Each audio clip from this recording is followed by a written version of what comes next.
Hello, how you doing? And welcome back to the channel. The Premiership final is here. An English domestic season, which has had all sorts of issues, is finally going to end, but with a final which I think is really interesting. Saracens against Sale, first versus second in the Premiership, the best two teams in the country going head to head at Twickenham. So drop a comment down below and let me know who you think will win this game. Saracens the favourites, but a really interesting matchup. If you can like the video and subscribe to the channel as well, I always massively appreciate that. But let's get into it. I'm pretty sure I said after the semi-finals that I'm so glad that these two teams have reached the final, because they've clearly been the best two teams in the competition over the year. And I don't have a problem with the playoffs and the fact that a team like Northampton can sneak in, even though they're very hit and miss, because I understand the playoffs gets more people watching on TV, it's more games, it's more revenue, it's more money. And boy, after the season we've had with what happened with Wasps and Worcester and what is currently happening with London Irish, we understand that rugby needs all the money it can get. So I don't have a problem with the playoffs, but in a season like this, where in my opinion Saracens and Sale were always the best two teams, I'm glad that that is the match we're going to have at Twickenham. I think it promises to be a great game, and I think it promises to be quite an interesting game from a tactical point of view as well. So there are so many different things to get into for why it's a great game. I hope that it's a decent crowd. One of the problems, it seems harsh saying that, I think the reality with these two teams getting to the final is they don't have the biggest support base. So I just hope that enough people are there that it's still a good atmosphere at Twickenham. It certainly isn't going to be a sellout, but hopefully you've got at least two of those tiers full. We'll wait and see. In terms of the teams, I will put them up on screen. I'm not going to go through them name by name because many of you would have seen them already if you are interested in that when they were announced earlier today. No major surprises in either side, really, in my opinion. I think it's looking like two pretty strong sides, as strong as they're able to pick at this moment in time. In terms of Saracens, I think it's interesting that Mako's on the bench and not starting. And also, I think Nikasikwe at 6 kind of gives a little insight into what they are expecting from Sale in terms of the physicality and the power game that we know Sale bring. That's maybe an interesting selection that they've decided to put a guy that can play in the back row or in the second row at the blind side. Maybe is just a little preemptive from Mark McCall and Saracens about the type of challenge they are expecting. As from a Sale perspective, you've got Sam Dugdale starting in the back row in place of Ben Curry, who unfortunately picked up that injury in the semi-final, which is a real shame for him.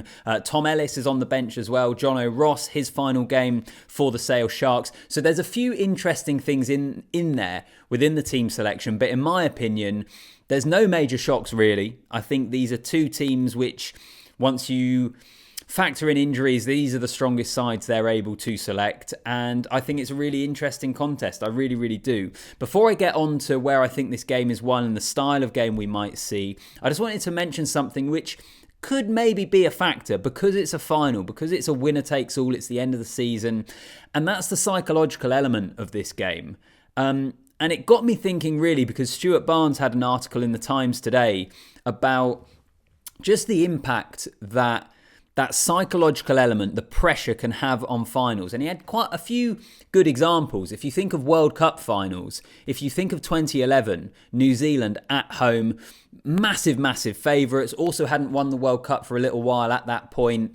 There was this stereotype about them that New Zealand bottled it when it got to World Cup finals, and they just got themselves over the line against that French team, didn't they? A final which could easily have gone the other way. Another really good example of that as well is 2007, and South Africa beat England in the group virtually 40-0. It was like 38-0, 37-0, something like that, and it came to the final and it was a lot closer game. And I think there is something to say for that, of just the pressure of finals. Things don't necessarily go as you would expect them to, and even the best sides in the world can come under pressure. So I think that is an interesting element, because when you think about this Saracens team, and they've been pretty candid and open in talking about the defeat to Leicester in last year's final, where they perhaps felt they didn't really turn up in the way they wanted to. They had opportunities and didn't take them. You then factor in the fact that they're still looking to win their first Premiership title since everything happened with the salary cap, with them getting relegated, the points deduction, this kind of redemption arc that they have been on. This means a lot to them. This means an awful lot to Saracens. So the psychological element, the pressure of that, even though these are players that, for the most part, a lot of them anyway, have been there and done it. They've won big games. They've won finals. Despite that fact, you never know how they're going to react once the pressure is on, depending on what type of game we see. And I guess most people, if we're talking about pressure, would say Sale are underdogs here. They came second in the regular season, so they're not the favourites. There isn't pressure on them. And I do think there's less pressure on them. But even so, we talk about this Sale team, the fact that 2006 was the last time the club were in a Premiership final. History tells us that these aren't opportunities that come round too often for Sale. So with that, there is its own pressure of how they deal with that. A lot of young guys in that team as well, of Roebuck, Carpenter, Gus Waugh, Aaron Reid, who've been brilliant all season. But again, there's a different pressure. There's a different feeling to the game when you're talking about a final at Twickenham on what hopefully is going to be a glorious afternoon, judging by what the weather has been like this week. So I think that psychological element is going to be fascinating.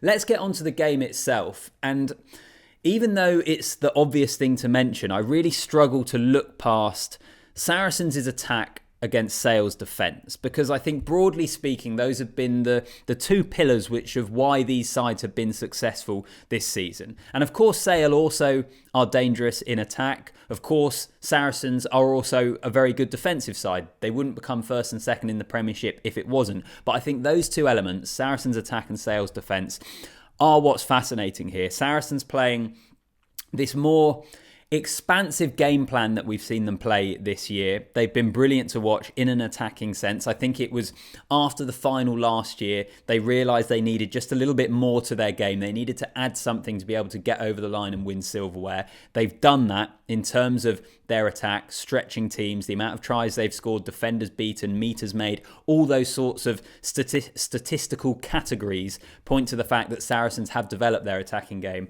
And also with Sale, again, I know they do have a good attacking game, but I still think it is the front five, the power game, that is really, really strong for them. And the defensive side of that is massive in terms of they will come flying out the block, Sale. They will look to smash Saracens backwards. So who wins of those two things will be really interesting. The other element to throw in is actually, if you look at penalties conceded, Sale have been one of the worst in the division this year.